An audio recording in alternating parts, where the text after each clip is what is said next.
சிம்ம ராசிக்கார நேயர்களே, உங்களுடைய வாழ்க்கையில இப்போ நீங்க யாருன்னு நான் சொல்லட்டா?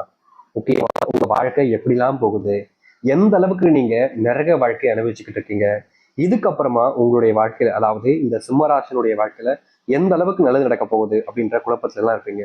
அது எல்லாத்துக்குமான தெளிவான விளக்கத்தோடு பார்ப்போம். முதல்ல இந்த சிம்மராசினுடைய வாழ்க்கை இப்போ எப்படி இருக்குன்றத தெரிஞ்சுப்போம். அதுக்கப்புறமா இனி எப்படி மாறப்போகுதுன்னு நீங்க பார்க்கலாம். முக்கியமா இப்ப சொல்லக்கூடிய விஷயங்கள் உங்களுடைய வாழ்க்கையில எந்த அளவுக்கு உண்மையா இருந்தா இனி நடக்கக்கூடிய விஷயங்கள் எப்படி இருக்குன்றதை நீங்க புரிஞ்சுக்க முடியும். சிம்ம ராசிக்கார அன்பர்களை, நீங்க எடுக்கக்கூடிய முடிவுகள் இருக்குதுல்ல, அந்த முடிவுகள் எப்போது எடுத்தாலும் சரிங்க, நீங்க சரியான முடிவு எடுத்திருப்பீங்க. முக்கியமா சொல்ல போனா இந்த முடிவு தான் வாழ்க்கைக்கு ரொம்ப முக்கியமானது. இப்போ இந்த முடிவுனால நம்முடைய வாழ்க்கையினுடைய தலையெழுத்தே மாறப்போகுது பாரு அப்படின்ற மாதிரி நீங்க தைரியமா ரொம்ப ஆணவமா இருப்பீங்க. அந்த ஒரு முடிவு உங்களுடைய வாழ்க்கையில அந்த அளவுக்கு சக்சஸ் கொடுக்குற மாதிரி தான் இருக்கும். அது அப்படிதான் இருக்கவும் செய்யுது. ஆனா உண்மை என்னன்னா, நீங்க எடுக்கக்கூடிய முடிவுகளை பல நபர்கள் மாத்துவாங்க. உங்ககிட்ட உங்களுடைய குடும்பத்தார்களே இருப்பாங்க, உங்களுடைய நெருக்கமான நண்பர்கள் இருப்பாங்க, எல்லா உறவுகள் இருப்பாங்க. அவங்க சொல்லாரு, ஏய் இப்படி பண்ணாத, இது உனக்கு சரிப்பட்டு வர மாதிரி தெரியலையே, நீ வேற ஒண்ணு பண்ணு அப்படின்ற மாதிரி. நீங்க எந்த ஒரு விஷயத்த செய்ய போனாலும் சரிங்க, எந்த ஒரு விஷயத்தின முடிவெடுத்துட்டு அது எது செய்ய போனாலும், அது அப்படி செய்யக்கூடாது இப்படி செய், இப்படி செய்யக்கூடாது இப்படி செய், அப்படி செய்யக்கூடாது அப்படி இப்படி இப்படி அப்படின்னு உங்களை உங்களுடைய முடிவுல இருந்து பின்வாங்க வச்சிருவாங்கங்க. இப்படிதாங்க இந்த சிம்மராசனுடைய வாழ்க்கையில எடுக்கக்கூடிய ஒவ்வொரு முடிவுகளிலுமே இவர்களுடைய முடிவுகள் என்பது இருக்கவே இருக்காது. வேற யாரோ ஒரு விஷயத்த சொன்னதுதான் இவங்களுடைய வாழ்க்கையாவே இவங்க அமைச்சுக்க முடியும். இது முடிவுகளுக்காக மட்டும் சொல்லுங்க, வாழ்க்கையே அப்படிதான் இருக்குன்னு வச்சுக்கோங்களேன். சின்ன வயசுல இருந்து இந்த சிம்மராசனுடைய வாழ்க்கையில இவங்களுடைய பேரண்ட்ஸ்ட எனக்கு இது ஆகணுமா, இப்படி ஆகணும்பா அப்படின்னு சொல்லுவாங்க. ஆனா அவங்க என்ன சொல்லுவாங்க, அது வேணா இதை செய், இது வேணா அதை செய் அப்படிம்பாங்க. நீங்க எதை சொல்றீங்களோ, எதை கேட்குறீங்களோ, எது மேல ஆசைப்படுறீங்களோ அது உங்களுக்கு கிடைக்காது. அதற்கு பதிலா வேற ஒண்ணுதான் கிடைக்கும் சிம்மராசிக்காரர்களுக்கு. சரி, கிடைச்சதாவது நல்லா இருக்கும், கிடைச்சதையாச்சும் வச்சு வாழலாம் அப்படின்னு நீங்க நினைப்பீங்க. ஆனா அந்த கிடைச்சதுமே ஒரு எப்படி சொல்றோம்னா, இப்போ ஒரு பைக் எடுத்துக்கோங்க, யதார்த்தமா எக்ஸாம்பிள் சொல்றேன், ஒரு பைக் எடுத்துக்கோங்க. அந்த பைக்கு நீங்க ஒரு பெரிய பைக் வாங்க நினைக்கீங்க, நல்ல பைக்கா வாங்க நினைக்கீங்க, புது வண்டியா வாங்க நினைக்கீங்க. ஆனா உங்களுக்கு கிடைக்கிறது ஒரு முக்கியமான பைக்கு, ஸ்மாலான வண்டி தான். அது இல்லாம செகண்ட் ஹேண்ட் வண்டியா கிடைக்கும். ஏதாச்சும் நல்லா இருக்குமே நீங்க அது மேல ஏறி வந்து வண்டி ஓட்டலான்னு ஓட்டுவீங்க, வண்டி ஸ்டார்ட்டே ஆகாது. சரி, முக்கிய தடவையாச்சும் பண்ணலாமேன்னு பார்ப்பீங்க, ஆனாலும் ஆகாது. அதுக்கப்புறம் என்னங்க செய்ய முடியும், அதை தூக்கி காலங்கள் போடணும், அப்படிலாம் ரிப்பேர் பார்க்க ஆரம்பிக்கும். இப்படிதாங்க இந்த சிம்மராசனுடைய வாழ்க்கையில எந்த ஒரு விஷயத்த செய்ய போனாலும், எந்த ஒரு விஷயத்த செய்ய முடிவெடுத்து அதை செயல்படுத்த நினைச்சாலும் அது கடைசி வரைக்கும் முழுவதுமாக செஞ்சு முடிக்க முடியாது. இப்படிப்பட்ட விஷயங்கள் நடந்திருக்கா இல்லையா சொல்லுங்க. இதுக்கப்புறமா சொல்றேன், உங்களுடைய வாழ்க்கையில நிறைய துரோகங்களை நீங்க பார்த்துருக்கீங்க. சின்ன வயசுல இருந்தே உங்களை ஏமாத்திருக்காங்க. முக்கியமா சொல்ல போனா சின்ன வயசுல ஒரு சில விஷயங்கள்லாம் பார்த்து நீங்க ரொம்ப சிரிச்சிருப்பீங்க. ஆனா அது இப்ப நினைச்சு பார்க்கும்போது தான் தெரியும், அப்ப நம்மளை ஏமாத்துனாங்களா, நம்மளை இந்த அளவுக்கு கேவலமா நடத்திருக்காங்க அப்படின்ற எண்ணம் புரியும். ஒரு சில விஷயங்கள் அதுவும் நடந்திருக்கும். அது மட்டும் இல்லைங்க, இந்த சிம்மராசனுடைய வாழ்க்கையில காதல்ன்ற ஒரு விஷயத்த நம்பியே இவங்க வாழ்க்கையில மிகப்பெரிய அளவிலான கஷ்டங்களையும் துன்பங்களையும் பார்த்திருக்காங்க. காதலிச்சுண்டா ஒரு பொண்ணு, காதலிச்சுண்டா ஒரு பையனை, இவங்களை காதலிச்சதுல எனக்கு கிடைச்சது என்ன தெரியுமா, கண்ணீரும் கவலைகளும் மட்டுமே தான். அவங்களுடைய நினைவுகள் தான் என்கிட்ட இருக்கு. ஆனா நினைவுகள் ரொம்ப ஆபத்தானது. அவங்களுடைய நினைவுகளை வச்சு நான் கஷ்டப்பட்டுக்கிட்டு இருக்கேன். இப்படிப்பட்ட நினைவுகள் எனக்கு எதற்கு? இந்த நினைவுகளால நான் ஒரு ஒரு நாளும் காயப்படுறேன், அழுகிறேன், தனிமையாக்கப்படுறேன். யாருமே எனக்கு உதவி செய்ய வர மாட்டாங்க, யாருமே என் கூட இருக்குன்னு நினைக்க மாட்டாங்க. இப்படி இதுக்காக இந்த காதல் என்னுடைய வாழ்க்கை வந்துச்சு. அந்த கடவுள் எதுக்கு கொடுத்தாரு, கொடுத்துட்டாருன்னா எதுக்கு எடுத்தார், கொடுத்தது எனக்கு கிட்ட வச்சுக்க வேண்டியதானே, ஏன் எடுத்தார் அப்படின்னு இவர்களுடைய மனசு பல நாட்கள் கவலைக்குள்ள போயிட்டு கவலைகளாக மட்டுமே இருந்துச்சுங்க. ஏன்னா ஒரு விஷயம் இவங்களுக்கு கிடைக்குது அப்படின்னா அது அவங்களுக்கானது தானே. இவங்களுக்கு ஒரு காதல் வாழ்க்கை கிடைக்கி அது ஒரு அற்புதமான வாழ்க்கையாக இருக்கும், சந்தோஷம் நிறைஞ்சிருக்கும், துன்பப்பட மாட்டோம், கஷ்டப்பட மாட்டோம்னு நம்பினாங்க. ஆனா அந்த காதல் வாழ்க்கையில இவர்களுக்கு வெறும் ஏமாற்றங்கள் மட்டுமே கிடைச்சது. நிலையானதாக இருக்கும், எப்போதும் மாறாது, எனக்குமே இதுல இருந்து என்னுடைய வாழ்க்கையில கஷ்டங்கள் ஏற்படாதுன்னு நம்பினாங்க. ஆனா அப்படிப்பட்ட விஷயங்கள் கூட இந்த சிம்மராசனுடைய வாழ்க்கையில இல்லாம போச்சு, காணாம போச்சு. தினமும் அழுறாங்க, கண்ணீர் விடுறாங்க, கஷ்டப்படுறாங்க, துன்பப்படுறாங்க. உதவி செய்ய ஒருத்தராவது வருவாங்க நினைக்கிறாங்க, ஆனா இல்லை. தன்னுடைய கஷ்டத்தை வேற யாராச்சும் பகிர்ந்துக்கலாம் நினைச்சாலும் அப்ப கூட யாரும் இவங்களுடைய கஷ்டத்தை புரிஞ்சுக்க கூட வாய்ப்புகள் கொடுக்கல, சான்ஸும் கொடுக்கலங்க. இப்படி தினமும் தினமும் வாழ்க்கையில கஷ்டத்தையும் துன்பத்தையும் அனுப்பிச்சுட்டு இருக்கக்கூடிய வாழ்க்கை நபர்கள் தான் இந்த சிம்மராசிக்காரர்கள். ஆனா உண்மையை சொல்ல போனா இனி வரக்கூடிய காலங்கள்ல சிம்மராசினுடைய வாழ்க்கையில இருக்கக்கூடிய சின்ன சின்ன துன்பங்களும் நீங்கக்கூடிய காலங்களாக இருக்க போகுது. நீங்க இதற்கு முன்பு எதெல்லாம் உங்களுடைய வாழ்க்கையில பார்த்து பயந்து நடுங்கி கஷ்டப்பட்டீங்களோ அது அனைத்துமே இனி உங்களுடைய வாழ்க்கையில சந்தோஷத்தை ஏற்படுத்தக்கூடியதாகவும் மகிழ்ச்சிகளை கொடுக்கக்கூடியதாகவும் இருக்கும்.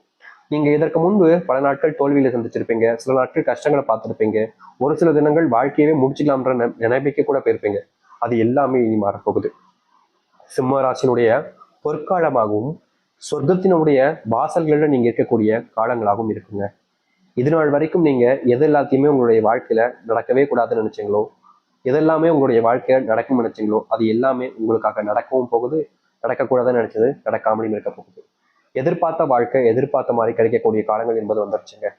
இனி நீங்க எதை பார்த்தும் பயப்பட வேண்டிய அவசியம் இல்லை. எந்த ஒரு விஷயத்தாலும் உங்களை தோக்கடிக்கவும் முடியாது, உங்களை வீழ்த்தவும் முடியாது.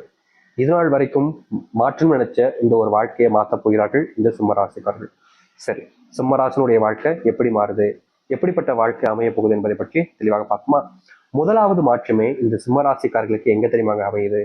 இவர்களுடைய வாழ்க்கையில இன்னைக்கு வரைக்குமே எடுத்து வச்சுக்கக்கூடிய வேலைகள்ல முழுவதுமான முயற்சிகளை ஏற்படுத்தி முடிச்சுலாம் நினைப்பாங்க.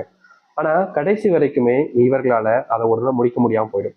இப்படிப்பட்ட விஷயங்களே முதலாவதாக மாறப்போகுதுங்க. இனி நீங்க இந்த சிம்ம ராசிக்காரர்கள் எந்த ஒரு முடிவு எடுத்தாலும் சரிங்க, அதுல எந்த ஒரு முயற்சிகள் எடுத்தாலும் சரிங்க, நீங்க உடனடியாக உங்களுடைய வாழ்க்கையில உங்களுடைய வாழ்க்கையில மிகப்பெரிய அளவிலான முன்னேற்றங்களை பார்ப்பீங்க. தொழில் தொடங்கக்கூடிய சரியான காலங்களாக இப்போது அமைய போகுது இந்த சிம்மராசிக்காரர்களுக்கு. சிம்மராசனுடைய வாழ்க்கையில இது நாள் வரைக்குமே இவங்களுடைய வாழ்க்கையில இப்போ வரைக்கும் நான் சொல்றேன், உறுதியா சொல்றேன், இது நடந்திருக்கும். அது என்னன்னா, இவங்க காதலிச்ச நபர்கள் இவர்கள் கண் முன்னாடியே வேறு ஒரு நபருடன் இருப்பது, வேறு ஒரு வாழ்க்கையை பார்த்துக்கிறதுங்க. இனி வரக்கூடிய காலங்கள்ல இந்த சிம்மராசனுடைய வாழ்க்கையில நீங்க யாருக்காக எல்லாத்தையும் பண்ணி எல்லாத்தையுமே இழந்துட்டு இப்ப தனிமரமா கஷ்டப்படுறீங்களோ, அந்த ஒரு வாழ்க்கையினுடைய மாற்றத்துக்காக நீங்க போராடக்கூடிய காலங்களாக அமைய போகுதுங்க. இதற்கு முன்பு உங்களுடைய வாழ்க்கையில நீங்க போராடின காலங்கள்ல தோல்விகளை மட்டுமே தான் மிச்சம் பார்த்தீங்க. அப்படிப்பட்ட விஷயங்கள்ல இனி வரக்கூடிய காலங்கள்ல மாற்றங்கள் நீங்க சந்திக்க முடியும். உங்க வாழ்க்கையில உங்க அன்பை புரிஞ்சுக்காம உங்களை ரொம்பவே அசிங்கப்படுத்தினவர்களா இருக்காங்க. அவர்கள் இனி உங்களை புரிஞ்சுப்பாங்க, உங்க மேல பயங்கரமான அன்பையும் காதலையும் வைப்பாங்க. இதற்கு முன்பு வரைக்கும் இந்த சிம்மராசனுடைய வாழ்க்கையில யதார்த்தமா நடந்த விஷயம் தான், ஆனா நடந்துச்சுங்க. அது என்னன்னா, இவங்க எதுக்கு மேல ஆசைப்படுறாங்களோ அதே விஷயத்த இவங்களுடைய குடும்பத்தார்கள் ஆசைப்படுவாங்க. இந்த ஒரு விஷயம் என்னை விட அவங்களுக்கு தான் சரியா இருக்கும் அப்படின்றது போல உங்களுடைய மனசுல விட்டு கொடுக்க எண்ணமே இருக்காது, ஆனாலும் விட்டு கொடுப்பீங்க. ஏன்னா நீங்க அப்படிப்பட்ட குணமுடையவர்கள் தாங்க. இப்படிப்பட்ட வாழ்க்கையில இழந்தது எல்லாமே கிடைக்குமான்னு எதிர்பார்த்தீங்களே, இனி உங்களுடைய வாழ்க்கையில நீங்க என்ன நினைச்சாலும் சொல்லுங்க, இந்த சிம்மராசிக்காரர்கள் அதை வாழ்க்கையில தனக்கானதாக மாத்திக்க முடியும். அது மட்டும் இல்லைங்க, சிம்மராசினுடைய வாழ்க்கையில பல வருஷங்களாக ஒரு விஷயம் நடக்காமலே போச்சு. அதுதான் இந்த திருமணம். திருமண வாழ்க்கைக்காக இவங்க போராடாத நாட்டிலே கிடையாதுங்க. தினமும் போராடுறாங்க. எனக்கு கல்யாணம் ஆயிடுச்சு சந்தோஷமா இருக்கும், என்னுடைய குடும்பத்தார்களுக்கும் சந்தோஷமா இருக்கும், அவங்களுக்காகவாவது நாம் கல்யாணம் பண்ணிக்கிறோம் சாமி.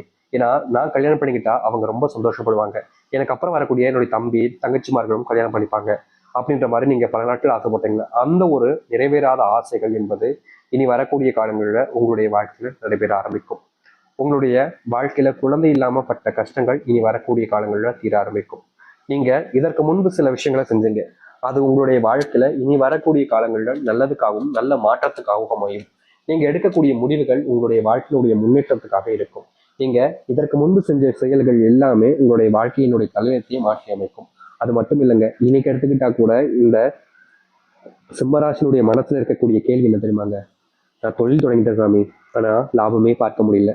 நான் வேலைக்கு போனேன் சாமி, சம்பள உயர்வே இல்லை, கஷ்டமா இருக்கு, வேலைக்கு போகவே பிடிக்கல, என்னுடைய வாழ்க்கை நான் இப்படியே கழிச்சிருவேனா, இப்படியே என் தொழிலேயே வாழ்க்கை போயிருமா, லாபம் இல்லாம வெறும் நஷ்டத்திலேயே வாழ்க்கையை ஓட வேண்டிய நிலைமை ஏற்பட்டுருமா, என் வேலை இல்லை எனக்கு ப்ரமோஷன் கூட கிடைக்காதா, என் வேலை பார்க்குற இடத்துல என்னுடைய துரோகிகள் எல்லாத்தையுமே நான் வீழ்ந்துட்டு வாழ்க்கையில முன்னுக்கு வர முடியாதா அப்படின்ற ஒரு குழப்பத்துல தினமும் தவிச்சீங்க இந்த சிம்மராசிக்காரர்கள். ஆனா உங்களுடைய தவிப்புக்கு எந்த ஒரு மாற்றங்களும் எந்த ஒரு நல்லதும் நடந்திருக்காது. தினமும் நீங்க மனசுக்குள்ள யோசிச்சு யோசிச்சு யோசிச்சு யோசிச்சு உங்களே நீங்க கஷ்டப்படுத்திக்கிட்டு தான் இருந்தீங்க.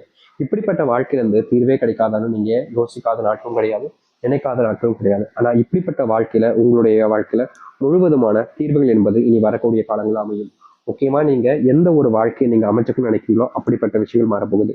தொழில் சார்ந்த விஷயங்கள்ல மிகப்பெரிய லாபத்தை நீங்க பார்ப்பீங்க. அதுவும் நஷ்டம் என்பது இல்லாம இனி வரக்கூடிய காலங்கள் இருக்க போகுது. இந்த சிம்மராசினுடைய வாழ்க்கையில வேலை சம்பந்தப்பட்ட விஷயங்கள் இருக்கக்கூடிய பிரச்சனைகள் என்பது தீர ஆரம்பிக்கும். இந்த சிம்மராசிக்காரர்களுக்கு இன்னொரு பிரச்சனை இருக்குங்க, கோபம். இந்த கோபத்தை கண்ட்ரோல் பண்ண முடியாம சில நிமிடங்கள்ல வார்த்தைகளாகவும் பேசுவாங்க, சில நேரங்கள்ல கைவார்த்தையாகவும் பேசுவாங்க. இப்படிப்பட்ட விஷயத்த என்னால மாத்திக்கவே முடியலையே சாமி, என்னுடைய குணத்துல இது வந்து மாட்டிக்கிச்சு, சிம்மராசிக்காரங்களாலே கோபக்காரர்களா தான் இருக்காங்க அப்படின்ற மாதிரி தான் நானும் இருந்துகிட்டு இருக்கேன், இதற்கு தீர்வு கிடைக்காதா அப்படின்னு நீங்க ஒவ்வொரு நாளுமே கஷ்டப்பட்டிருக்கீங்க. நீங்க இந்த கஷ்டத்திலிருந்து வெளியே வரணுன்றதுக்காக பல விஷயங்கள் செஞ்சாலும் உங்களுடைய வாழ்க்கையில அந்த ஒரு கஷ்டத்திலிருந்து உங்களால வெளிவர முடியவே இல்லைன்னு தான் வச்சுக்கணும். தினமும் இப்படிப்பட்ட விஷயங்களை நீங்க காயப்பட்டீங்க. முக்கியமா சில வார்த்தைகளை சொல்லும்போது உங்களை மட்டும் இல்லைங்க, நீங்க யாரை சொல்றீங்களோ அவங்களையும் பெருசா காயப்படுத்துது. அதுக்கு தீர்வே கிடையாது நீங்க யோசிச்சீங்கல்ல. இனி வரக்கூடிய காலங்கள்ல உங்களுடைய கோபம் என்பது முழுவதுமான காணாமல் போகும். ஏன்னா அதற்கு